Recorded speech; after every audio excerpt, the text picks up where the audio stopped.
Hello class 10th students, चलिए अब हम लोग ग्लोबलाइजेशन चैप्टर जो है उसको, globalisation and the Indian economy, इसको हम लोग आगे बढ़ाते हैं और देखते हैं क्या क्या चीज़ें और हैं जानने के लिए। Interlinking production across the country, अब अलग अलग देशों में जो प्रोडक्शन हो रहा है उसको कैसे इंटरलिंक्ड किया जाता है या जोड़ा जाता है।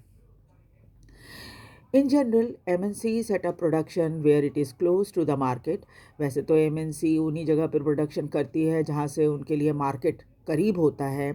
Where there is a skilled and unskilled labour available at low cost, ऐसी जगह जहाँ पे उसे स्किल्ड यानी जो ये होते हैं इंजीनियर्स वगैरह होते हैं वो, और अनस्किल्ड लेबर यानी कि सिर्फ मज़दूर जो बहुत कम सस्ते में काम करने के लिए मिल जाए।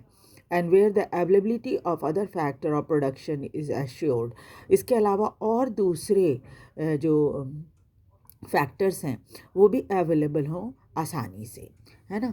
इन addition MNC might look for the government policies that look after their interest. इसके अलावा क्या है, कहीं पर भी अपना काम शुरू करने के पहले मल्टीनेशनल कंपनी ये भी देखती है कि उस देश की सरकार की पॉलिसी क्या है मल्टीनेशनल कंपनीज़ के लिए, है ना।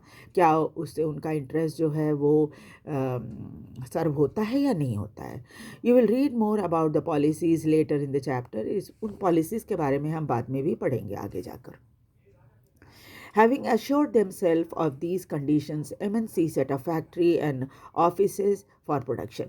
इन सभी चीज़ों को देखने के बाद, यानी क्या क्या चीज़ें, स्किल्ड एंड अनस्किल्ड लेबर उस एट लो कॉस्ट, फिर अवेलेबिलिटी ऑफ अदर फैक्टर्स, है ना, और मार्केट, अवेलेबिलिटी ऑफ मार्केट, है ना, और गवर्नमेंट पॉलिसी, ये सब देखने के बाद MNC क्या करती है, फैक्ट्री और ऑफिसेज प्रोडक्शन के लिए खोलती है। The money that is spent to buy assets such as land, building, machines and other equipment is called investment. जब मल्टीनेशनल कंपनी जो है पैसे खर्च करती है कुछ एसेट खरीदने के लिए, जैसे ज़मीन खरीदने के लिए, बिल्डिंग बनवाने के लिए, मशीनें खरीदने के लिए और दूसरी इक्विपमेंट खरीदने के लिए, तो इसको इन्वेस्टमेंट कहते हैं। Investment made by MNC is called foreign investment. अगर विदेशी कंपनी जो है वो इन्वेस्ट कर रही है, यानी मल्टीनेशनल कंपनी जो है वो इन्वेस्ट कर रही है, तो इसको फॉरेन इन्वेस्टमेंट कहा जाएगा। Any investment is made with the hope that these assets will earn profit. ये तो बिजनेस का सिंपल रूल है कि कोई भी इन्वेस्टमेंट किया जाता है तो इसी पर्पस से किया जाता है कि उसको वहाँ पैसा आपने इन्वेस्ट किया तो उससे आपको फ़ायदा होगा। तो मल्टीनेशनल कंपनी भी यही करती है। At times, MNC set up production jointly with some of the local company of these country. और कई बार क्या होता है कि मल्टीनेशनल कंपनी जो है वो लोकल कंपनीज़ के साथ, मतलब जिस देश में जाकर वो काम कर रही है वहाँ की कंपनी के साथ मिलकर कोई प्रोडक्शन वगैरह करती हैं। The benefit of the local company of such joint production is twofold. अब इस तरह से बेनिफिट जो होता है लोकल कंपनी को भी जॉइंट प्रोडक्शन करने में वो दुगना होता है। क्या होता है, दो चीज़ें, दो फ़ायदे उसको क्या होते हैं लोकल कंपनी को। First, MNC can provide money for additional investment like buying new machine for faster production. तो लोकल कंपनी को क्या फ़ायदा होता है कि MNC जो है मल्टीनेशनल कंपनी वो पैसा देगी और कोई एडिशनल मतलब उनको इन्वेस्टमेंट खरीद करेगी उनके ऊपर, ताकि फिर वो नई मशीनें खरीद सकेंगे जिससे प्रोडक्शन बढ़ जाएगा। लोकल कंपनी का फ़ायदा है ये। दूसरा क्या है, MNC might bring with them the latest technology for production.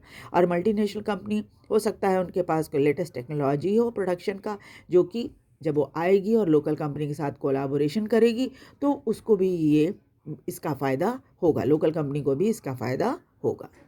अब हम एक एग्जाम्पल से इसको समझने की कोशिश करेंगे जो कि आपके चैप्टर में दिया हुआ है। But the most common route for MNC investment is to buy up local companies and then to expand production. लेकिन आजकल ये देखा गया है कि सबसे कॉमन रास्ता जो मल्टीनेशनल कंपनी अपनाती है वो क्या करती है, लोकल कंपनी को खरीद लेती है और उसके बाद फिर अपना प्रोडक्शन बढ़ाती है। एक एग्जांपल जो हम यहाँ देखेंगे वो देखिए क्या है। MNC with huge wealth can quite easily do so. और चूँकि मल्टीनेशनल कंपनी के पास पैसे की कोई कमी तो होती नहीं, उनके पास बहुत पैसा होता है, तो वो बड़ी आसानी से ये काम कर सकते हैं, यानी लोकल कंपनी को खरीद सकते हैं। To take an example, Cargill Ford, a very large American MNC, has bought over smaller Indian companies such as Parakh Food. अब क्या है, एक बड़ी कंपनी है, अमेरिकन कंपनी जिसका नाम है कारगिल फूड्स। ये एक मल्टीनेशनल कंपनी है और वो भारत आई और भारत की में एक छोटी कंपनी है जिसका नाम परख फूड है, उसको खरीद लिया। Parak Food had built a large marketing network in various parts of India where its brand was well reputed. परक फूड ऑलरेडी बहुत इस्टेब्लिश कंपनी है भारत की, और इसके कारण क्या है कि उसका भारत के कई हिस्सों में मार्केटिंग नेटवर्क काफ़ी बड़ा है, यानी उसके सामान की बिक्री जो है बहुत बड़े इलाके में होती है। As Parak Food has 4 oil refinery whose control has now shifted to Kargil, तो अब क्या है कि परख फूड के पास मार्केट तो है ही, इसके साथ ही साथ क्या है, कंपनी अच्छा खासा नाम है भारत के मार्केट में उसका। तो परख फूड को ख़रीदने के बाद इस कारगिल फूड जो नेशनल अमेरिकन एमएनसी है उसके हाथ 4 ऑयल रिफाइनरी भी चला जाता है जब परख फूड को ख़रीद लेता है तब। और उस control now shifted to Cargill, और कारगिल के कंट्रोल में चारों ऑयल रिफाइनरी भी हो जाती है। Kargil is now the largest producer of edible oil in India. अब क्या है, ऑटोमेटिकली कंपनी को खरीदने के कारण कारगिल फूड जो है अब क्या है, सबसे बड़ा प्रोड्यूसर हो गया एडिबल ऑयल का। एडिबल ऑयल मतलब कि जो हम खाना पकाने में इस्तेमाल करते हैं, खाने वाला जो तेल होता है वो, with a capacity of to make 5 million pouches daily, और करीब 5 मिलियन पाउच हर दिन ये कंपनी बनाती है ना। अब देखिए, in fact many of the top MNC have wealth exceeding the entire budget of the developing country government. वैसे तो मल्टीनेशनल कंपनी के पास इतना ज़्यादा पैसा होता है कि किसी देश के जो विकासशील देश होते हैं, डेवलपिंग कंट्री, वहाँ की सरकार के बजट से भी ज़्यादा पैसा इनके पास होता है। With such enormous wealth, imagine the power and influence of these MNC. अब जब इतना पैसा होगा तो स्वाभाविक है कि इनके पास पावर भी होगा और इन्फ्लुएंस भी होगा। तो एमएनसी, आप सोच सकते हैं कि इतने पैसे से कितना प्रभावित करेगी सरकार को। There is another way in which MNC control production. और भी तरीके हैं जिससे एमएनसी जो है वो प्रोडक्शन के ऊपर कंट्रोल रखती है। Large MNC in develop country place order for production with small producer. कई बार क्या होता है कि बड़ी बड़ी एमएनसी जो होती है डेवलप कंट्री की, वो अपने ऑर्डर को छोटे प्रोड्यूसर के सामने रखती है प्रोडक्शन का, है ना। जैसे गारमेंट है, फुटवेयर है, स्पोर्ट्स आइटम है। Example in are example of industries where production is carried out by a large number of small producer around the world. ये जो गारमेंट होते हैं, सिले हुए कपड़े जो होते हैं, वो फुटवेयर, जूते वगैरह, स्पोर्ट्स के जितने आइटम होते हैं वो सब कुछ क्या है, ये सब चीज़ें एक ऐसा उदाहरण है जिसमें क्या है कि ये एमएनसी जो होती हैं छोटे छोटे प्रोड्यूसर को, पूरे दुनिया में छोटे छोटे प्रोड्यूसर को ऑर्डर दे देती है कि आप हमारे लिए चीज़ बनाओ। ठीक है, सपोज़ गारमेंट है तो गारमेंट बनाने के लिए बोलेंगे, जूते है जूते बोलेंगे, स्पोर्ट्स है तो स्पोर्ट्स बोलेंगे, कोई स्पोर्ट्स आइटम बोलेंगे, जो भी बोलना है वो ऑर्डर कर देते हैं। और पूरी दुनिया में कई देशों में इस तरह का ऑर्डर वो प्लेस करते हैं। The product are supplied to the MNC, which then sell these under their own brand names to the customer. और उसके बाद क्या होता है, जब सामान बन के तैयार हो जाता है तो इन मल्टीनेशनल कंपनी को दे दिया जाता है, और फिर क्या करती है मल्टीनेशनल कंपनी, अपना ब्रांड नेम उसके ऊपर लगाकर, और उसके बाद है सो चिपकाकर, अपना ब्रांड नेम चिपकाकर पूरी दुनिया में मार्केट में उसको बेचती है। और हम समझते हैं कि एमएनसी ने ही इसको बनाया होगा, जबकि ऐसा नहीं होता। These large MNC have tremendous power to determine price, quality, delivery, labor condition for these distant producers. तब आप पूछेंगे, जब इतने ज़्यादा दूर दूर के जगहों में ये सब काम बनाने के लिए कहा जाता है, करने के लिए कहा जाता है, तो कैसे वो ये सब तय करते होंगे कि कीमत कितनी होगी, क्वालिटी कैसी रहेगी, डिलीवरी कैसी होगी, लेबर कैसा होगा, लेबर कंडीशन कैसा है, ये सब के बारे में कैसे दूर दूर के देशों में कैसे पता चलता है। तो ये जो इतना पावर इनके पास होता है ना, ये इसी वजह से क्या है, पैसे के कारण पावर बहुत होता है इनके पास, तो ये सब कुछ तय कर लेते हैं।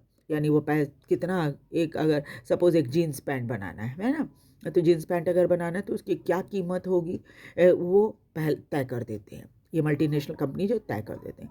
क्वालिटी बता देते हैं कैसी क्वालिटी की होगी। अगर आपने आपके जैसा आपने उसके साथ एग्रीमेंट किया है कि ऐसी क्वालिटी रहेगी, उसमें से ज़रा सी भी कमी रहेगी या उनको ये लगेगा कि नहीं अच्छा नहीं बना है, तो पूरा का पूरा कंसाइनमेंट ही रिजेक्ट कर देंगे वो। तो फिर घाटे में आप रहोगे, है ना। इसलिए क्या है, प्राइस, क्वालिटी, कब डिलीवरी होनी है, कितने समय के अंदर उनको बना हुआ सामान चाहिए, लेबर कंडीशन कैसी है अलग अलग जगहों पे, कि जहाँ पर आपको अगर ऑर्डर दिया जाता है तो आपको क्या खर्चा बनेगा एक जीन्स बनाने का, उन सब के बारे में वो पहले से पता लगा लेते हैं और तब वो ऑर्डर प्लेस करते हैं, कीमत तय करते हैं। Thus, we see that there are variety of ways in which MNC are spreading their production and interacting with local producers in various countries across the globe. इस तरह से हम देखते हैं ये मल्टीनेशनल कंपनी जो है अपना प्रोडक्शन पूरी दुनिया में फैला रही है, दूर दूर के प्रोड्यूसर के साथ इंटरेक्ट कर रही है, जो कि पूरे दुनिया में फैले हुए हैं। By setting up partnership with local company, कई तरीके हैं उनके पास इंटरलिंक करने के लिए अपने आप को। वो है, पहले तो पार्टनरशिप कर लो लोकल कंपनी के साथ, या फिर by using the local company for supply, या फिर लोकल कंपनी को ऑर्डर देते रहो बार बार सामान बनाने का। जैसे मैंने बोला गारमेंट है तो, या फिर जूते हैं, या फिर स्पोर्ट्स आइटम है, इन सब का आप ऑर्डर देते रहो हमेशा उसको। By closely competing with a local company, या फिर लोकल कंपनी के साथ कंपटीशन करो मार्केट में सामान ला के अपना, या फिर बाइंग देम अप, या फिर सीधे सीधे लोकल कंपनी को खरीद ही लो। ये सब तरीके हैं प्रोडक्शन करने के मल्टीनेशनल कंपनी के। MNC are exerting at these distant location, और इस तरह से क्या है, ये जो दूर दूर के इलाके हैं इनके ऊपर बहुत ही प्रभाव इनका होता है। As a result production in these widely dispersed location is getting interlinked, और यही कारण है कि दूर दूर के जगहों को भी एक साथ जोड़ने का काम ये मल्टीनेशनल कंपनी कर रही है। Foreign trade and integration of market. For a long time, foreign trade has been the main channel connecting countries. आज से नहीं, बहुत पुराने समय से ही व्यापार का काम विदेशों के साथ होता रहा है, हमारे देश का भी और दुनिया के दूसरे देशों का भी। In history, we have read about the trade route connecting India with South Asia market, both in East and West, and extensive trade that took place along these routes. और हिस्ट्री में तो आप बहुत बार पढ़ चुके हो, सिल्क रूट आप भूले नहीं होंगे, याद होगा आपको। तो सिल्क रूट के थ्रू इंडिया, साउथ एशिया के मार्केट और ईस्ट और वेस्ट सबका व्यापार जो है इस एरिया से किया जाता था। ट्रेड रूट की इसके जो था सिल्क रूट, उसके थ्रू किया जाता था। Also you would remember that it was trading interest which attracted various trading companies such as East India Company to India. और आपको ये भी मालूम ही है, इतिहास में आपने पढ़ा है कि जो भी भारत आया सब पहले व्यापार के नाम पर आया, फिर भारत को कॉलोनी बनाई। जैसे अंग्रेज भी पहले भारत में व्यापार करने के लिए आए थे, है ना, और ईस्ट इंडिया कंपनी थी उनकी, और भी फ्रेंच भी आए, पुर्तगीज़ भी आए, सब पहले व्यापार के पर्पज़ से आए, फिर यहाँ पर टिक गए आके, और अंग्रेज़ों ने तो भारत को कॉलोनी ही बना ली। What then is the basic function of foreign trade. तब आप कहेंगे कि भाई क्या बेसिक फंक्शन होता है फॉरेन ट्रेड का। To put it simply, foreign trade create an opportunity for the producer to reach beyond the domestic market. Simple भाषा में अगर हम कहें तो फॉरेन ट्रेड होने से क्या होता है, आप यहाँ पर बैठे हो, भारत में ही बैठे हो, और विदेशी सामान आप चाहे तो बड़ी आसानी से खरीद सकते हो। Market their own, that is market of their own country.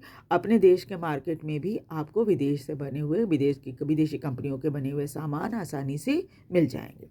Producer can sell their produce not only in the market located with in the country, और आप भी जो प्रोड्यूसर के रूप में हैं वो क्या करेंगे, आप अपना सामान तो अपने मार्केट में बेचेंगे ही बेचेंगे, विदेशों को भी बेच सकते हैं, but can also compete in market located in other country of the world.